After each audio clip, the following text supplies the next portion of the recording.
5,000 SIP போடணுமா இல்லை 50,000 rupees SIP போடணுமா? வெல்த் பில்ட் பண்ணுறதுக்கு எது ஸ்மார்ட்டான வே? நீங்கள் ஆன்சரை கேட்டால் சர்ப்ரைஸ் ஆக கூட சான்ஸ் இருக்குது. நிறைய பேர் என்ன நினைப்பாங்க, பெரிய அமௌண்ட் போட்டால் பெரிய ரிட்டர்ன் வரும்னு.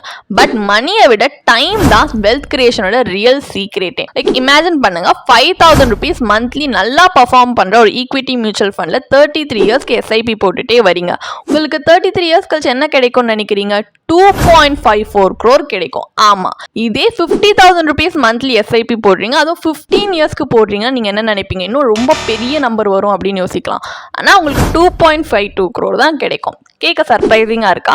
ஏன்னா பவர் ஆஃப் காம்பவுண்டிங் பேஷன்ஸை தான் ரிவார்ட் பண்ணும். எவ்வளோ லாங்கராக நம்ம இன்வெஸ்டராக இருக்கோமோ அவ்வளோ நம்ம மணி ஹார்டாக ஒர்க் பண்ணும். லைக் இப்போ 5,000 நீங்கள் மந்த்லி இன்வெஸ்ட் பண்ணுறது டோட்டல் இன்வெஸ்ட்மெண்ட் 19.8 lakhs. அதே 50,000 SIPயோட டோட்டல் இன்வெஸ்ட்மெண்ட் 90 lakhs. ஆனால் எது உங்களுக்கு பெரிய கார்பஸ் கொடுக்குது? ஸோ இதில் லெசன் என்னன்னா, எவ்வளோ இன்வெஸ்ட் பண்ணுறோன்றதை விட எவ்வளோ லாங்கராக இன்வெஸ்டராக இருக்கும் தான். ஏன்னா டைம் தான் வெல்த் கிரியேஷனோட ட்ரூ கிங். ஸோ பர்ஃபெக்ட் அமௌண்ட்காக வெயிட் பண்ணாதீங்க. சின்னதாக இருந்தாலுமே இன்னைக்கு ஸ்டார்ட் பண்ணுங்க.